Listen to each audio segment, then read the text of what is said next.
Welcome everyone to the Ex Umbris podcast. Scholar McLarney, and with me is, well, I'm going to call you Scholar Fawcett as well. Now that, congratulations on finishing your doctorate. Thank you so much, and thank you to everybody who supported me and prayed for me during this time. But yes, I did, and thank you for the advice you gave me about passing a doctoral examination. Yeah. But yes, I'm now just because I am Dr. Fawcett now, that doesn't change my status as a mere schoolman compared to you, who's the lead teacher. We're still scholars. So we don't have to change our titles as far as this goes. The students are tripping over themselves to call me Dr. Fawcett instead of Mr. Fawcett. But for the podcast purposes, there's no difference. I'm still just Schoolman Fawcett, Scholar McLarney. We don't need to, unless there's some great reversal of fortunes where I become lead teacher of Chesterton. We don't need to change the way we prefix our names. So we are so for context, what we're talking about is that we are teachers at the Chesterton Academy of St. Isidore, and the instinct is to say what we've been saying for all the episodes up till now, which is we're the world's only online Chesterton Academy. But we are pleased to report that this year we have gone hybrid. We are still online. If you want to enroll yourself or your child in our Chesterton Academy and we get to teach them, we'd be happy to hear that. But we're very happy to say that for locals in the Edmonton area, we are also offering in-person classes Tuesday and Thursday. That's right, yeah. And that has been taking up a lot of our time, which is why we haven't recorded yet. That's this right, month. yes. We were discussing before about how I find like I'm busier than last year, but somehow more productive than last year. Right. Because when it was just online, when we were just working in the office, I sometimes found by the end of the day I had like diminishing returns. Like I was kind of fatigued from just sitting in my desk or my cubicle all day. Even though I had more free time, just being in there, it's not all that conducive to being productive or excited by the end of the day. But getting to teach in person and getting to hang out with the students and just be in a community, starting the day with liturgy or mass, that takes up more time, but it's also so rejuvenating that I feel like I'm more productive on the days where I'm in my desk working. I don't know, how do you feel about it? Tell anyone who asks, I have to pinch myself. Is this for real? Just be able to be in person with the students as well. And go through this is the semester, at least some of the finest works around, whether it's Homer's Iliad or Dante's Inferno or Goethe's. And you got to take your students out the other day outside, actually. That's right. Into the shade of the tree. That's right. Yes. So that's pretty fabulous to go from being purely digital to being that embodied and out on the grass, on the campus. Where it's the portico or the stoa or wherever we are on the porch. Exactly. Yeah, that's right. So it's been beautiful. I haven't yet done a peripatetic thing where we actually I'm thinking about it.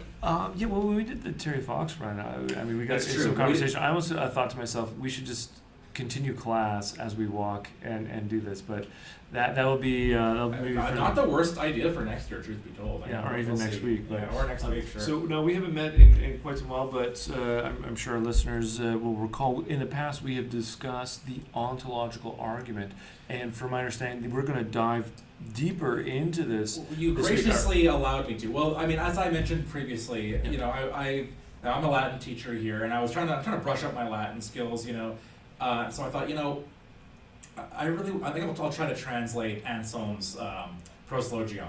Right. There's lots of translations of it already, so if I ever hit anything that's too difficult for me, I can kind of compare. Yeah. And I find it an interesting argument, and it's kind of convoluted Latin, but it's also not poetic Latin. So I thought, this is going to be good practice for me. But the more I've sort of studied Anselm and studied this argument, which I've been interested in since my undergrad, this is the first year of my undergrad degree, just the more compelling and interesting I find it, Yeah. And we've discussed it a bit. I think it's Adorno, who was one of the Frankfurt School philosophers, but he kind of says it might be the most important argument of any argument in philosophy. Might be the ontological. Yeah. He says every philosophy, every philosophical system revolves around it, whether the philosopher knows it or not. Exactly, basically. So, and I'm coming to sort of agree with that. So we talked before. That's a pretty fundamental claim. It is a bold claim, but I guess if you think about it, it's not that audacious in the sense that everything rests or falls whether you understand how you understand being. Or that which nothing greater can be conceived, right? So in other words, whether there's a God or not, or if you have a foundation for which you're going to lay your thought, Well, I think when we get to Kant, which is what I wanted to talk about today, Kant's kind of objection to it is, I think you can kind of see why, what the implications of it are, or at least what I think there's a case to be made for it, I guess. Yeah. You know. So we talked before about Anselm's version of it, the original version, and his response to Goneril. Goneril, who levels he actually levels more than one objection to it. Goneril's a monk, but he says, I'm not sure this argument works. Should we just quickly explain what is the ontological You're right, we argument, should just as a refresher? As a refresher, it's been for a sure. while.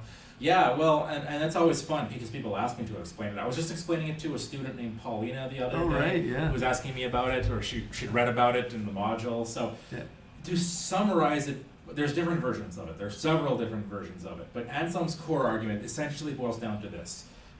It's better to exist in reality than to exist only in the imagination. Right. Now, I can conceive of God, and that means that God exists in my imagination. Yep. And what I conceive of when I conceive of God is that than which nothing greater can be conceived. And even the atheist can conceive of that than which nothing greater can be conceived because the atheist denies that it exists. The fool has said in his heart there is no God. Right. However, if that than which nothing greater can be conceived only exists in the imagination, then I could conceive of something better than it, which would be something that existed in reality as well. So that means in saying that the being than which nothing greater can be conceived only exists in my imagination is a contradiction. It's like saying this is a square circle or something like that. Right, okay. So therefore, if I can really conceive of a being greater than which cannot be conceived, it must exist in reality as well as in my imagination. And therefore, in a certain sense, by definition, God must exist. If you just think about what God is, you realize he must exist. That is effectively the ontological argument as he seems to pose it. And actually, it's been argued in the last century that he actually poses more than one version of this argument, which I won't get into the weeds of that, but basically it's been suggested that actually if you read his response to Goneril especially, that he kind of refines it to say, if you can conceive of a being greater than which cannot be conceived, it would have to exist necessarily, and if anything less than that wouldn't be the greatest being possible, so you have to conceive of him as necessarily existing, but if he necessarily exists, then he exists. Right. So there's a textual question about that, and whether I think it was Plantinga who actually said that second version of the argument is better. Like that's the version that Plantinga, the great Christian philosopher Alan Plantinga, defended in the 20th century. So it's quite fun. It's kind of I think it's fun to think about actually initially, just to kind of work through it. It's like a mental game. But the question then is, is it valid or not? And famously, even during Anselm's lifetime, it was a monk named Goneril who said, I don't think that this argument quite works. And again, the argument is that just by definition, God must exist, which is why Anselm says that the scripture says, the fool has said in his heart there is no God, because the reason that an atheist is by definition a fool is because he's saying something incoherent and foolish. Right? This being that must exist doesn't exist.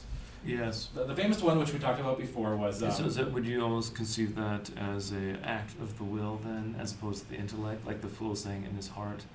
Like you could make this assertion as an act of defiance, but logically it doesn't. It's not something. Possibly, and maybe that's what Anselm means. I almost wonder if it's him being charitable, like that it's saying, when it says the fool has said there is no God, it sounds like you're just saying all atheists are obstinate donkeys. And maybe Anselm's being more charitable and saying, well, what it literally means is you're saying something foolish and incoherent. Right. It might actually be an act of generosity on his part. Okay. But the famous objection of Goneril is, wouldn't this apply to the greatest possible island, an island greater than which cannot be conceived? Yeah. And we discussed before basically how Anselm, I think his argument to that would be, well, first of all, an island has a body, and being greater than which cannot be conceived wouldn't have a body. He mentions that. I actually would pose it as saying that in one sense, I think the answer is sure it would exist and it would be God, right? Because if you imagine an island greater than which cannot be conceived, well, it would have to be infinitely big, and it would have to be immaterial, not just material, and it would have to love you, and it would have to, right? Like, and eventually, the more you define this thing, you realize, well, it's just God, right? Maybe that's why heaven is thought of as kind of like a lost island, or it's a promised land, if you want to delve into this.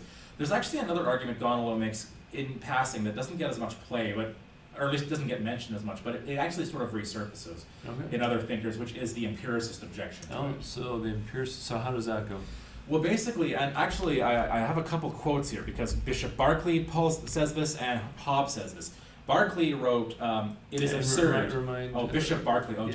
Dare we summarize him? Yeah. Bishop Berkeley is a Christian philosopher who defends the existence of God, but he's curiously, he's an idealist and an empiricist. He thinks that there's no such thing as matter. There's only ideas in the mind of God, basically. Yeah. But also, he doesn't believe in he also thinks he's also an empiricist. He actually thinks the only things that you can know are things that you learn through the senses, which just so happen to also just be ideas, and there's no matter on the other side of it. Which is actually an interesting argument. Yes. Say that you can't perceive matter, so it wouldn't exist, But he says, it's in one of his notebooks, he said, "It is absurd to argue the existence of God from his idea.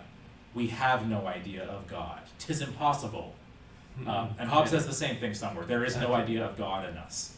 So that's actually the empiricist line, is this argument doesn't work because we actually can't conceive of God. So we don't have the infrastructure to have the idea of God? Is that Well, I think that's what the implication would be, is that, because the idea of God is not something that can be arrived at from sensory data. We don't have a direct idea of him, right? So as a materialist, let's say for Hobbes, for example, you can't arrive at God based on matter because matter is not God. Basically, unless you go, I suppose so. And in the case of, Berkeley, maybe there's a certain piety to that too. You can't even, God is greater than our comprehension, so he doesn't fit into our minds at all. And Goneril kind of raises this also. And Anselm does respond to this in quick passing, and in kind of an interesting way, where Goneril, and by the way, that is a key part of the argument that does sometimes get missed. People get kind of hung up on the greatest possible being and existing in reality as opposed to existing in the imagination. But a key part of the argument does assume that you have an idea of God, right? Otherwise, he has to exist in the imagination so that he can also exist in reality. And basically, what Anselm says is, maybe Goneril would say that a being greater than which cannot be conceived is not understood or conceived and is not in the understanding or in the concept. And Anselm says, "But I call on your faith and conscience to attest that this is most false." Okay. Now that's interesting in the first place, that Anselm is not making necessarily a philosophical argument to Goneril. Right. He says, I'm calling on you as a fellow Christian. Look at your faith, and you'll see that that's not true. And he doesn't really elaborate on that. So I'm not sure if what he means by that is, look at the fact that you have faith, and that shows you that you have an idea of God because you have trusted him. Or if he's saying, I call on you as your belief as a Christian. As a Christian, you're committed to saying we know about God, and God has revealed himself to us, and therefore you must have an idea of it. But either way, it's just interesting that that's his line. Is no, come on, Goneril. We're both Christians here. This isn't actually true. Right. It's kind of an interesting response, because it is. I do think the argument obviously is not empiricist. It's a rationalist argument. Empiricism means, of course, we only know things that we learn through our senses, whereas rationalism is that we can gain knowledge purely through the reason, just by thinking about these concepts or whatever. And it is not emphatically not an empiricist argument. And but what's your kind of feeling about that, by the way? Do we have an idea of God? Because I think I see where that's coming from, right? God is beyond, he's incomprehensible in some sense, right, to us. All of our images of God are just analogies, right? How would you kind of what's your initial feeling about that particular dispute, I guess, between Berkeley and Goneril on one side and maybe Anselm on the other? Oh, right. So do we have the infrastructure then to have the idea of God? I guess so, yeah. And that's, I think, that ties into your assumptions about who humans are and our relationship to the world around us. But certainly, that if you're going to limit us to, again, if you're taking more of the empiricist tact, which would say we know things through our senses, first and foremost, and then we can try and make sense of them as we go along. But the primary starting point would be this world around us, as opposed to the rationalist who would say, no, the primary starting point is not actually the things that we're observing through data, our senses, but it's actually within us, within the mind. And I would certainly lean towards that, in saying that, yes, I think within us, that's where we would, that's where the argument, I think, is going to take root. And if we're going to think about rationality itself, how can things be reasonable? I think that alone points towards the divine. Although the whole bit about being, the existence of being, right? So being, we get this through the senses too, right? Other things exist other than myself. So that also points to, Mm-hmm. well, if you don't have a concept of being and other things existing, well. Well, that leads right into what I wanted to talk about, which before I get to Kant even, which is, so generally it does seem to me like in the scholastic era, the Middle Ages, the ontological argument was generally believed actually. Like Aquinas famously doesn't seem to accept it, although as I think I've discussed before, I don't think he actually rejects it. I think what he's saying is like, it doesn't convince people. I mean, that's a whole separate question, is what did Aquinas think of it? But most philosophers who touched on this seem to agree with it, and they have their own different versions of it. Like Nicholas of Cusa has his version. Scotus kind of has one too, which is a little different. It's like, if change is possible, even if change has never happened, if you think about change being possible, therefore God must exist. So it's kind of a combination of the cosmological and ontological arguments. Like, like you don't have to concede that change is actually happening. Just if you think it could happen, therefore there must be God. So there's kind of a combination. So I'm getting into all of those. I don't want to do that necessarily right here. But Bonaventure's is interesting enough that I wanted to linger on it because you've touched on it, right? So Bonaventure and Aquinas are kind of parallel figures, the Franciscan and the Dominican, right? The Seraphic Doctor and the Angelic Doctor. Dante has them together, and he has Thomas praising Francis and Bonaventure praising Dominic. So there's a harmony of them in the church, but they do take different angles. And Aquinas is more empiricist. There's nothing in the mind that didn't begin in the senses. And Aquinas seems to be saying in his epistemology that we learn about being from encountering stuff. We experience things, or we experience beings, and then the mind abstracts being from them. Bonaventure is more rationalist. He's more Platonist. Yeah. Bonaventure has a line about how does he phrase it? I showed you this line. It was, being is the first thing that falls into the mind. Is the way he phrases it, which is, I honestly don't know if that's like the way they talked back then, or if he's choosing that kind of language intentionally, like it drops out of heaven into our mind. But for Bonaventure, we come to our sense data. He's not a pure Platonist. Like he does take from Aristotle. He thinks that we learn things from the material world, but he thinks we actually bring the concept of being to it. So the way I'm able to kind of determine that this microphone is a being, and you're a being, and this computer is a being, is because I already have the idea of being. It's akin to Plato's argument, right? But you recognize, this participates in being to some extent. It's an example of a being. And also I can tell that some things have more being than other things, the great chain of being. I can tell that a plant has more being than this paper does because it's alive, or than a rock does. And that a dog has more being, than a plant would, and that we have more being than a dog would. And how can you recognize that unless you already have the idea of being in your mind? Somewhere, okay. It's not something that you could necessarily abstract, right?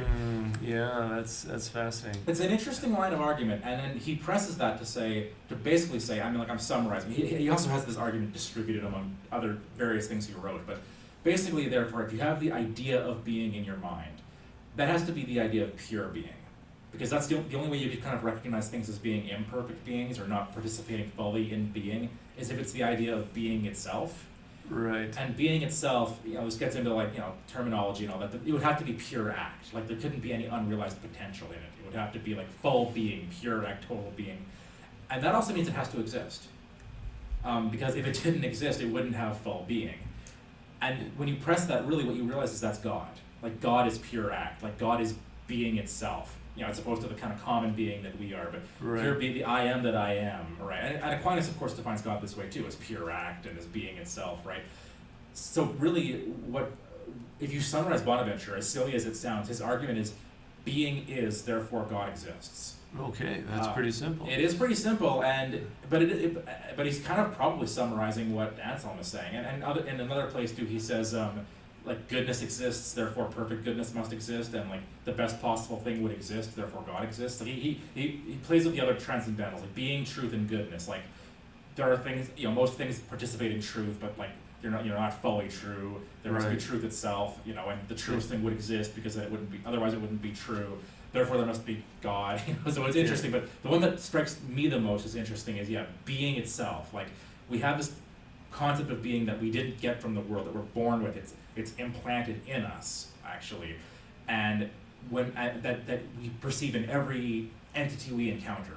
We already have to have the idea of being planted there. And if we reflect on being itself, being must exist. It must be. That's what it is, and that's God, right? So we already have the idea of God in our minds, basically implanted, and we realize when we reflect on that idea that God must exist. which I actually argue, if you go back and listen to our podcast on Anselm, I think that's actually indirectly what Anselm's saying too, because if you remember, the first chapter of the Proslogion is him talking about how, like, I want to find you, God, but I can't because I'm so benighted with sin, but I have the image of God, so I know you must be there. Please help me find you. And then, then chapter 2 is where the argument actually starts, where, like, God is enlightening him. So I think actually Anselm is hinting at this too, of saying, like, it's not that if you hear this argument, you'll think it through and then learn a new thing, which is that God exists. I think even Anselm's saying this too, like, what the ontological argument is, it's clarifying this thing that you implicitly already know and can't not know, which is that God exists, that pure act exists, that being exists, as perhaps St. Paul says too in the first chapter of Romans, right? So that's the Bonaventurian version of it, and I mention it both because I like it, and because if we're able to get to Hegel, I think we'll see where why Bonaventure's articulation of it is so specifically targeted to answer, I think, and still holds good. So did you want to say anything more about that? Well, I was just wondering, do you want to skip ahead to Kant then, in order to get to Hegel, or how do you want to? Well, Kant will be the next, our next guy. Although there's others we could talk about. I mean, Spinoza has a version, Leibniz has a version. Okay. I don't know how much time to dwell on any of those, but if there's more you wanted to say about Bonaventure, I think he towers above the rest, so I don't mind. Okay, we can maybe make brief mention of Spinoza. I mean, if we want to think maybe chronologically, right? So what is Spinoza? So who is Spinoza? I mean, he's was one erstwhile Jewish thinker who was excommunicated from the synagogue. Yeah, and one day we'll have to do a podcast, because I'm going to controversially say that I think arguably he converted to Christianity, by which I mean a heretical, abnormal, aberrant form of Christianity. But he did join a group that was kind of like the Quakers. It was like a study group, and he contributed his ideas to them, and his understanding of God, he does think that version of God speaks through the prophets, and he said Jesus was the highest of those prophets. So we'll talk about this someday. We'll have a podcast where I think you could argue that when Baruch Spinoza became Benedict Spinoza, he arguably became kind of a heretical Christian. Okay. But he is precisely that. He was a philosopher who, gosh, how would you summarize this? Besides the fact that he died from inhaling the dust of clouds of glass. That was a Hegel line, I think, that he died of consumption, just like his own philosophy tried to consume everything. But he proposed this sort of new religious perspective on the world of a love of God, but by that he meant God not as a personal deity who loves us, but as you could say pantheist. Although that's a bit reductive. As the principle of rationality in the world itself. We talked with Dr. Brett Sokol before about the idea of substance. He thought that God was the one substance in the world, and everything else is just an accident of God. So it's a kind of monism, it's a kind of pantheism. And what he was doing, actually, Spinoza comes after Descartes, who actually we ought to probably talk about, because Bonaventure and Anselm, Anselm begins scholasticism, you could argue.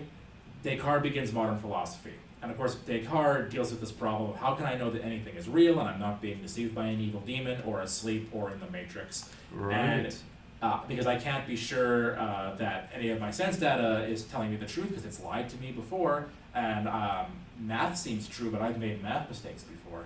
And he has an argument that is quite similar to Bonaventure's. And I actually checked Frederick Copleston, the Jesuit historian. Okay, yes. I looked at his entry on Bonaventure, and he said the same thing. So I know I'm not crazy, because I thought this kind of sounds like Descartes. And he says, Descartes and Bonaventure kind of have parallels here. I don't know if there was influence, but effectively, Descartes sort of says, like, well, I have the idea of perfection, even though I've never seen a perfect thing, and I can recognize that the things I've encountered are imperfect. But where did I get the idea of perfection from? Well, there must be someone must have put it there, and that someone must have been perfect himself. Clearly that must be God, the perfect God who created me. And if God is good, which he has to be because he's perfect, he wouldn't intentionally deceive me. He's not an evil demon, so that means that my senses are probably basically reliable. I just have to recognize they're not infallible. So now I can have confidence that the world I'm interacting with is the real world. So he's plunged into this darkness of despair of I can't trust anything. Then he lands on the ontological argument, and the advantage of that argument is. Unlike the cosmological argument, we see a lot of contingent things, and therefore there must be a necessary being, or the teleological argument, which is all the stuff we see in nature seems to have a purpose, and who gave it to them. those don't work if you don't think anything's real. Right? If you're not sure if anything is not a dream, none of those arguments really hold good. Okay. But you could be, I give this example to my students, you could be like a slug who's asleep and having a dream on one of like, on a foreign planet, Oh, wow. right? Yeah. That this could all be fake. However, that argument, the ontological argument, would still work. holds If water. it works, it works, no matter Okay. what, right? So Okay. that's the advantage of it. That's the advantage of the pure rationalism of it, right? It doesn't rely on your sense data at all. It relies purely on reason. And so if you can convince yourself by reason that the ontological argument works and that God exists, well, now I have confidence. God designed me, God designed the world, and therefore I can trust that the world I'm interacting with is basically a real and a good world. And that's Descartes. And he means well by it. Okay. But unfortunately, that project that he does of trying to essentially throw out all the philosophy that came before him and rebuild philosophy on purely rational basis, he's inspired by Euclid in geometry, because he's a geometer and a mathematician himself, right? Yeah. And the way, if you read Euclid, it opens with these axioms, like a point is that which has no parts, and a line is, like, between 2 points, and things that are equal to each other are going to be the same length. From there, he deduces this whole system of geometry, right? Descartes wants to do that with philosophy. He wants to find some axioms that you can't doubt, that you can construct this whole, the Archimedean point, that you can lift everything out of. That sounds great, but people choose different axioms, and Spinoza really tries to do that. Spinoza's ethics opens with the same structure as Euclid's elements, of like, here's a bunch of axioms, like here's what a substance is, here's what it would mean, and so basically what he argues is, if you think of what a substance means by definition, it's like the thing that stands under other things and it's not dependent on anything else. Well, that must be God, and it must necessarily exist, but also there can only be one such thing. Because if there was more than one substance, like what would be underneath all the other substances? Then there wouldn't really be true substances, because there's something standing under them, right? Which the substance is what stands underneath. So therefore there can only be one substance greater than which cannot be conceived, and that's God, but God's also the same thing as the universe. And therefore we're all just kind of accidents. So it leads to a pantheism and a monism, right? Of saying there's only one, we're all just one thing and it's all God. And I was saying to you before, I think that that's the danger of the ontological argument, which is that if you're defining God as being, and you're not careful, that can say that, oh, God is the universe. And actually that's where the concept came from, like we discussed before. That definition, that than which nothing greater can be conceived, that comes, apparently it's found in Augustine and Boethius, but the earliest example seems to be Seneca, the Stoic, and he's talking about the universe, because of course the Stoics arguably were kind of pantheists themselves, right? So it's the universe that is greater than which cannot be conceived. Now, and I think what Anselm does then is take that and say, and probably this is what Augustine and Boethius were doing too, is saying, well, actually, the greatest thing that can be conceived would be something that created the universe, something that predates the universe, and that the universe depends upon, and that would be God, right? The creator God. But if you don't parse that, if you don't either have the intellect to get there or the faith to get there, then it's easy for that to just become pantheism. And that's I think what happens with Spinoza, is that his version of the ontological argument just leads him to say that's the universe is God. It's the substance that is God, greater than any other thing we can conceive. And even at the time, like, Leibniz debates him on this, and Leibniz tries to refute him. Leibniz also defends the ontological argument, a more orthodox version of it. But Leibniz is then responded to by Immanuel Kant. Now, you're the guy who teaches Kant at our fine institution. Oh, yeah. Could you summarize Kant's epistemology here? Well, Kant is fascinating. He starts out as a rationalist, so he'd fall in the trajectory of Descartes, and he's woken from his dogmatic slumbers reading David Hume and his skepticism. Who's an empiricist. Who's an empiricist, and so this is the whole other end of the pendulum if you're an empiricist. And what the reason why Hume shakes the foundations of the Enlightenment, because Immanuel Kant is the poster child, if you like, of this whole movement. Dare to reason. What is Enlightenment? His famous text that you should read if you want to understand that whole movement. It comes from Kant. And so this is, if you want to think of reason alone, this is the project, right? And it follows, if you want to think in terms of a step beyond, say, like the Reformation of faith alone. Well, now you have this whole other movement reason alone, so we can have a sure foundation of what we're going to believe, right? But when Hume comes along and says, well, I'm not sure if reason actually applies to the realm of science. Yes. Well, this is a problem if you're in the Enlightenment project. And so Hume takes exception with, let's say, cause and effect. Yes. Right? We witness what Hume calls a constant conjunction of each day the sun rises, or I throw a ball up in the air and it lands again.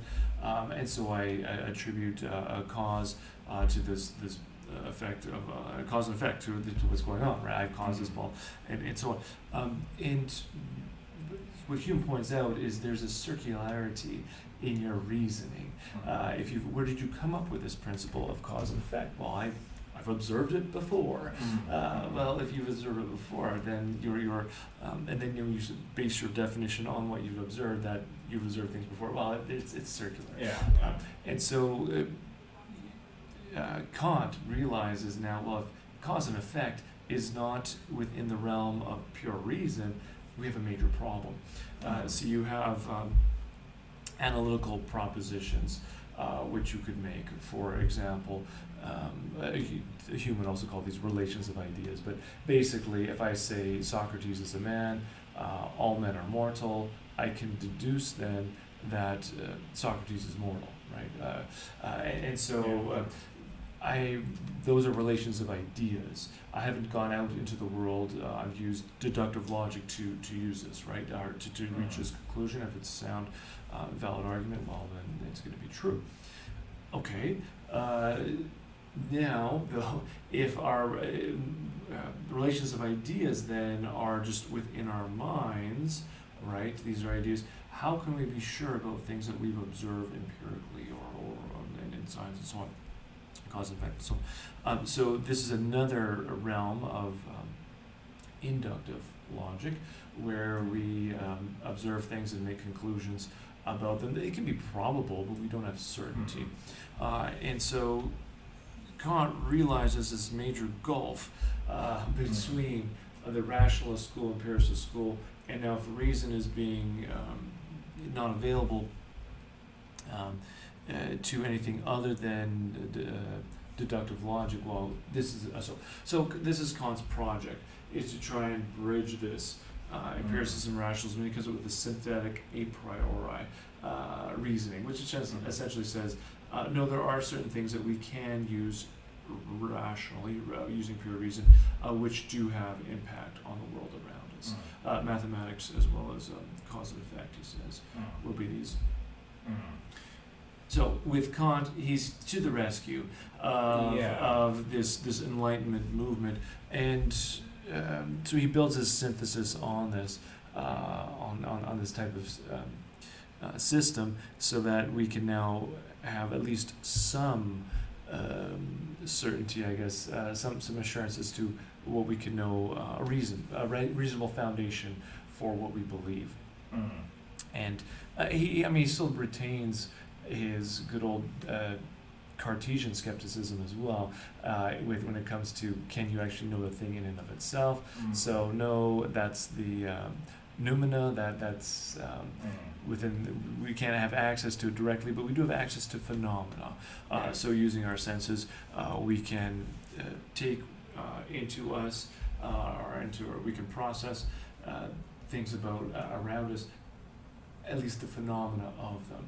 And we have these insight categories within us, Kant has 12 of them, that we can know, such as quantity, quality, number, and so on, and location. And so these are things that we can process because they're in the infrastructure of our mind. So if you want to, think of it this way, but Kant basically sets up the human being as a subject, so we're able to actually process some things of the world, even if we can't access them directly. And so now we do have this ability to at least have a reasonable basis for what we're claiming about the world around us. Yeah. So that gulf still isn't necessarily bridged, though, that you mentioned earlier. I mean, it's ambiguous, right? There's the thing in itself versus what's the phenomenon there's a rapprochement, if you like. Okay, so he's going to draw it closer, certainly though, to what we can have. Yes, so he's not going to have the same skepticism, or mitigated skepticism as Hume, but yes, he will have this layer of agnosticism as to what we can know. So whether it's the thing of itself or other things that aren't physical, for instance, the metaphysical, he relegates to the realm of agnosticism. Yes. Altogether. So we just can't access it. We can't with reason at least. Right. Exactly. Yes. Yeah. So there's the rational, the noumena, the thing in itself, we can't really know about, and he relegates everything that's religious to that.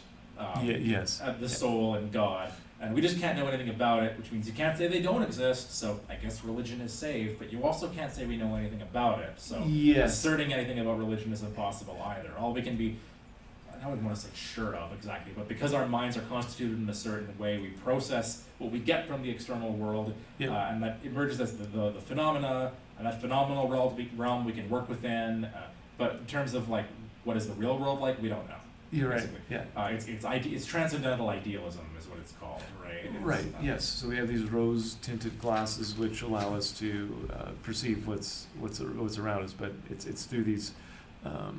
So it's not object that comes first, and then we create ideas about it. It's for Kant, it's the other way around. Yeah, exactly. We have these Copernican revolution. Yes. He's moved it from talking about the world outside of our minds to we start within our minds. Yes. And I think it's a fair question of does that really get us further than Descartes? Well, that's a very interesting question because in Descartes' meditations, he's setting out to prove two things, not using scripture or faith, but he wants to prove the existence of God and the immortality of the soul.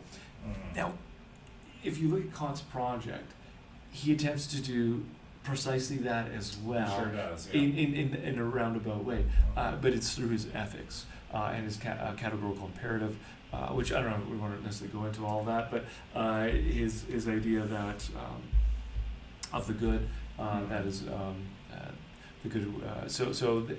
Because of ethics, there must be a why would we do this, right? So there must be some reward for this in the end, hence the immortality of the soul. We have to act as though God exists, but that doesn't necessarily mean that he does, or that we can be sure that he does. Or yes, well, that's the whole category. His whole ethical system is based on we must act as if everyone else could do the same as us. Right. It's a universal law. Yeah. So it's the golden rule translated into philosophical garb, and then now he has a rational foundation for living out a Christian life. Sure, I mean, to his credit, Kant's a pious Lutheran, and so this is what he's attempting to do. It's a noble project in that he wants to have a firm foundation, a rational foundation for living out a Christian life. Right. The question is, what comes first, right? Is it your ethics or your faith? But for him, he's able to then have his philosophy first, which leads to his ethical system, or his epistemology leads to his ethics, which then leads to some sort of theological claims that we can make in at least proving the immortality of the soul. And if the soul is going to be immortal, well, that can only be sustained or housed within a God, right? So there we have God as well. Yeah, it's some people like myself would say that still feels like a kind of skepticism, though, fundamentally, right? In that we still can't know directly if there's a God or not, right? Because that's in the noumenal realm. We sort of have to act in such a way as though he exists ethically, but the theology, like something like the scholastics would do, it has been made impossible, right? Like you can't speak authoritatively about God, and there's even questions about how God could reveal himself. Like, could the noumenal become phenomenal, right? Right. And he goes through, because he, prior to getting to this ethical argument for God's existence, or for at least acting as though God exists, and he goes through the arguments for God's existence and rejects them. And one of them is the ontological argument. Okay. And his argument against, he has two arguments against the ontological argument, or maybe they're the same argument in two different forms. One is that, yes, it proves that if God existed, he would be a necessary being, but that doesn't prove he exists. So the Pythagorean theorem would prove things about triangles if triangles existed. Like if there's a triangle, it would necessarily have to have these angles with these proportions. Right. But that doesn't mean there are any triangles out there. Okay. Right? Yes, It doesn't mean that triangles actually exist because of the Pythagorean theorem. So that's one angle of it. But the other is, this is the sort of famous argument, is Kant says existence is not a predicate. And the ontological argument tries to make the existence into a predicate. Now what does this mean? Well, a tiger, it's big and it's mean and it's got orange and black stripes and it's carnivorous and it exists. But Kant says no. That's not a thing. You can't just add, all of those other things are sort of definitional to what a tiger is. Right. But existence is not one of those things. You can't just add existence as, this is another attribute among several others that this thing has. So if a triangle has certain angles and 3 sides, you can't then add existence to it. So we can't just say it also exists. Exactly. You can't just list that as one feature among many that something has. And his example is money. Thalers, I think is what he calls them in German. Which sounds like dollars, but I don't know if they're connected. But you can't just say like, well, these thalers, they're a certain weight, they're a certain color, there's 10 of them, and they exist. I'm just going to add existence to their definition. Because if you do that, they're not going to pop up in your wallet. Right? You can't just define money into existence like that. And that's the fundamental mistake of the ontological argument is existence just describes a state that you can be in or not be in. It's not an attribute that something can have. So that's almost going back to you can conceive of existence, but that doesn't mean that it's real. Or sorry, you can conceive of that which nothing greater can exist, but that doesn't then mean. Yes, basically your conception. Well, this is a line from Russell. I have a bunch of quotes. I don't want to read them all because it'll take so long. But this Russell quote I think is so interesting.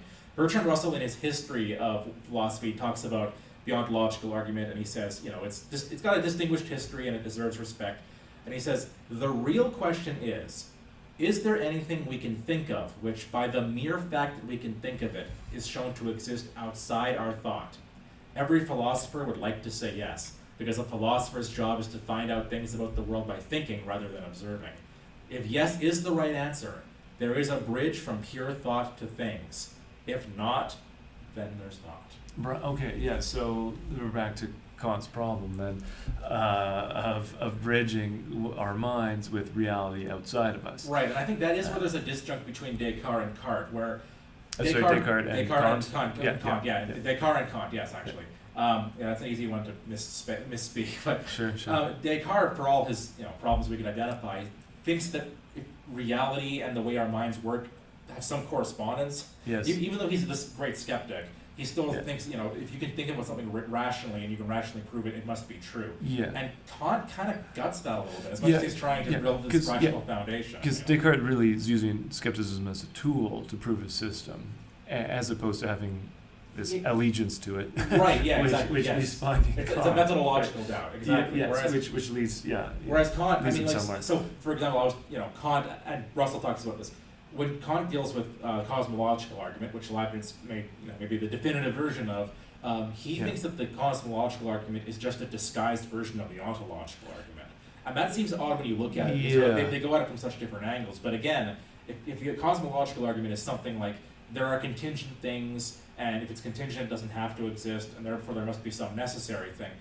Well, that presumes that you're looking at things. That presumes that you're actually seeing contingent things. Which is not a fair assumption. Which, from Kant's perspective, is not phenomenally. That's how you're thinking about the world. Yes. But what about outside of the world? And so he says the only way you can assert the existence of this necessary being is if you can rationally prove that a necessary being must exist, which is what the ontological argument sets out to do. And then so basically he thinks the strength of the cosmological argument hangs on the strength of the ontological argument. So, and in a sense, I see what he's saying, what Russell and Kant are saying. And I think from a Cartesian perspective, and maybe Bonaventurian perspective, they're right. Maybe if you don't have all these other arguments for God's existence, or for anything else even really, presume a correspondence between our mind and reality. Right. Yes. That the question is that an act of faith fundamentally, or can you prove it? And I think that's where the ontological argument. That's why I think Adorno says it's the key to every other system, because that kind of resolves it for you. If you think that this thing can rationally be shown that it must follow, but it's still not real, then you've basically put a disjunct between the way our minds work and the way the world works. That's going to affect everything else in your system. Yeah. And this is where Kant lands, is being, well, because existence isn't a predicate, which is, it's a logical argument, right? Like you can't just assign it's not one of his categories, for example, that you mentioned, right? Yeah. Like it's not that you can't say that a thing just has existence as an attribute. Nothing has to exist, I guess you could say.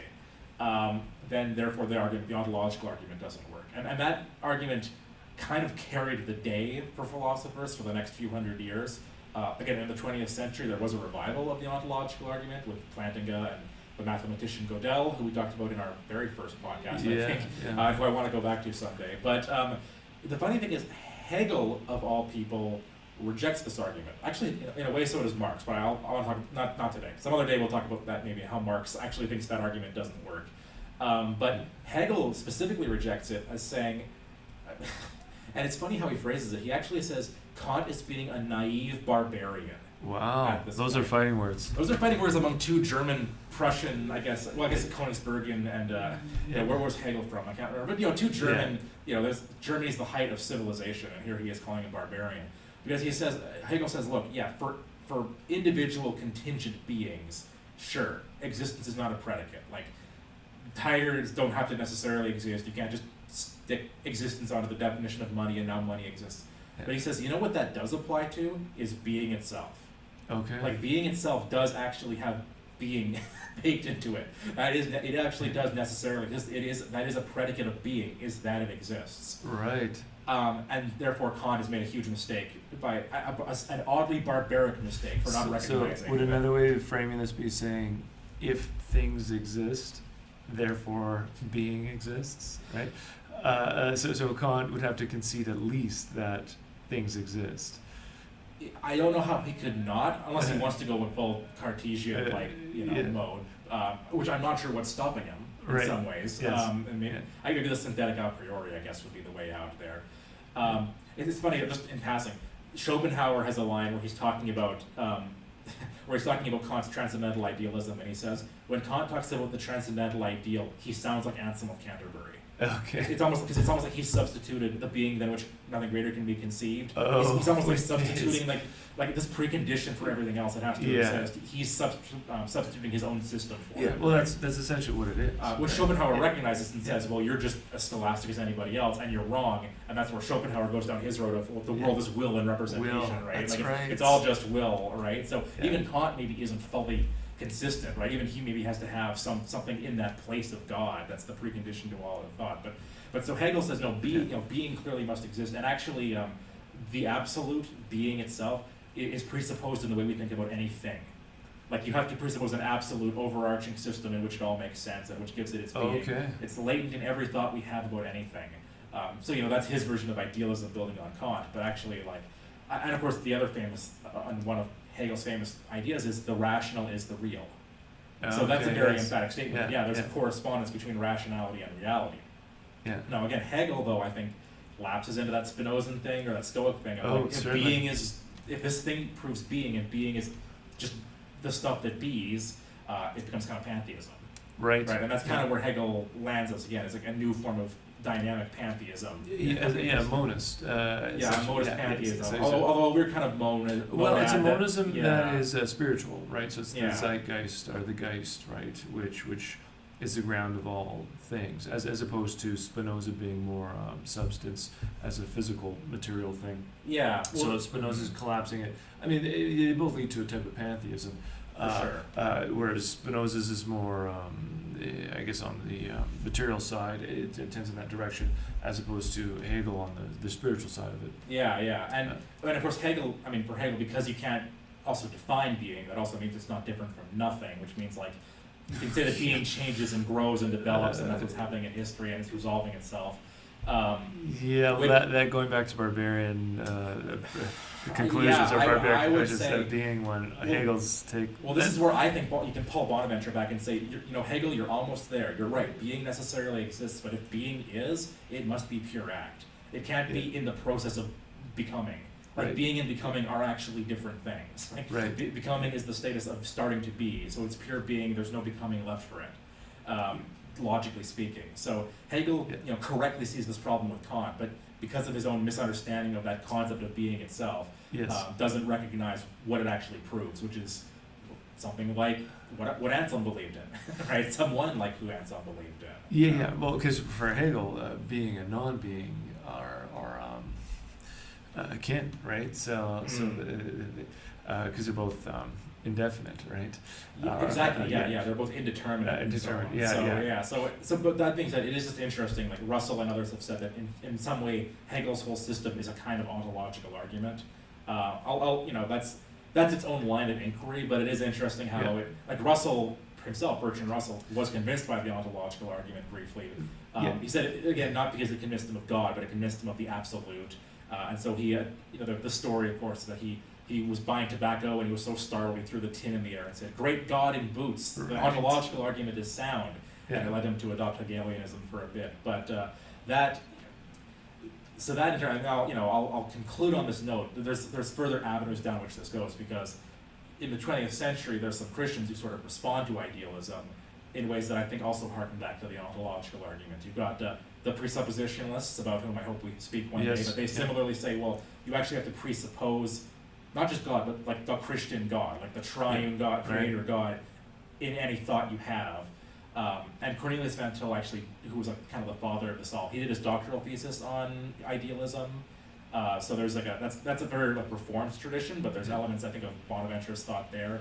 Karl Rahner, 20th century Catholic philosopher, theologian, he does something kind of interesting, responding to Kant, where he takes Aquinas and Bonaventure and kind of synthesizes them, where Aquinas says that when we experience things, it's our agent intellect that abstracts the forms from them, and that's how we know things. And what Rahner says is, well, that agent intellect is a pre-apprehension of being, right? So he's taking Bonaventure, and he would admit this, that he's inspired by Bonaventure, by saying, the reason why I'm able to look at this blob of colors and say, there's something called computerness here, is because I already bring the concept of being to it.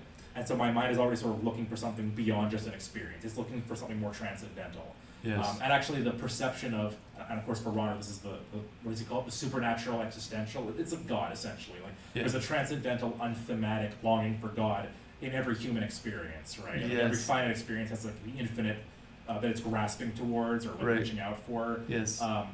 And again, similarly, not just the concept of being, but presumably something that really does exist. So in one sense, that's taking Kant and just pushing it one step backwards again. Our minds are configured to work this way, but actually there's a concept built into them of being itself that must exist. It's a precondition for all of this. Like I said, Plantinga and Gödel have modal versions of the argument, which is something like anything that could potentially exist exists in a possible world. God is the maximally great being. So if God is possible, if God could exist, then he must exist in at least some possible worlds.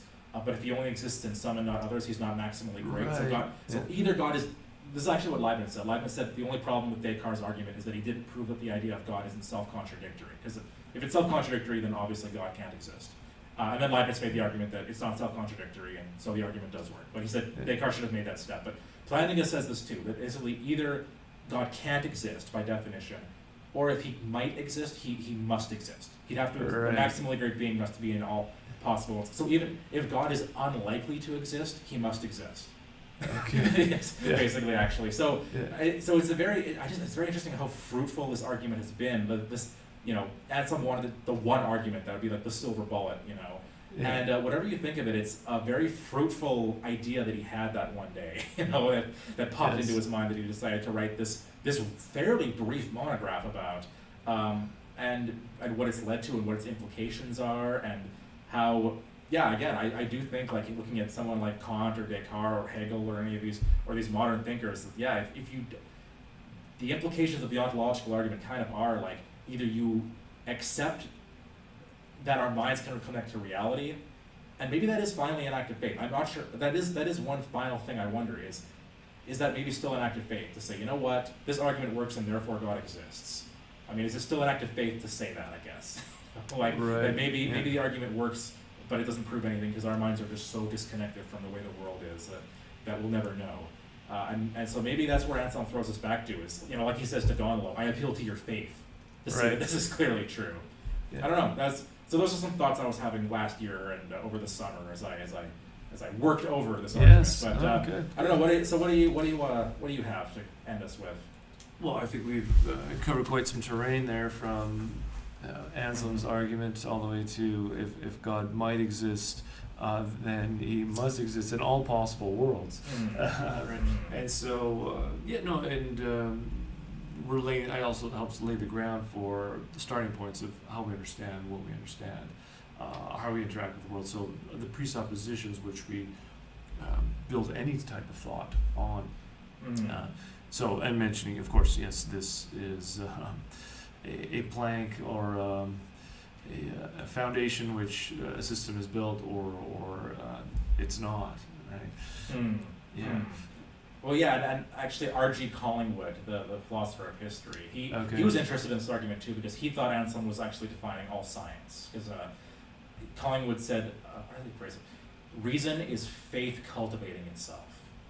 And what he meant is that every science, he thought, rests on a foundation of faith. Like, I'm not faith, but like I'm perceiving something real. Yes. Yeah. And every science is just working that out. So when Anselm says theology is faith-seeking understanding, that's actually a definition of all science, according to Collingwood. Right. Yeah. So that's interesting there too. Yeah, the fact that faith is latent in everything we do. You know, so it's an interesting insight, and one that I think Anselm would say should ultimately drive us back. You know, it's not just intellectually interesting, but the point is, not only is our mind and all our thought is built on God, but our lives, right, should be built on God too. The implication is, like, you can't do anything apart from God. Be rooted in Christ, as is our district motto. You know, because your thought already is, whether you realize it or not. Yes. And I think that's what Anselm would want us to take from it, is strive to be a saint like he was and like Bonaventure was. You know. Yeah. So on that note, maybe we'll close with a word of prayer. Absolutely. Let's pray. Father, Son, Holy Spirit. Amen. Heavenly Father, you who are the ground and source of all being, we give great thanks and praise to you for calling us to be, for calling us into existence, for calling us by name, and by your grace may help us to go forth in this world to give witness and glory to you who reign above all, forever and ever. Amen. Amen. Father, Son, Holy Spirit. Amen. Amen.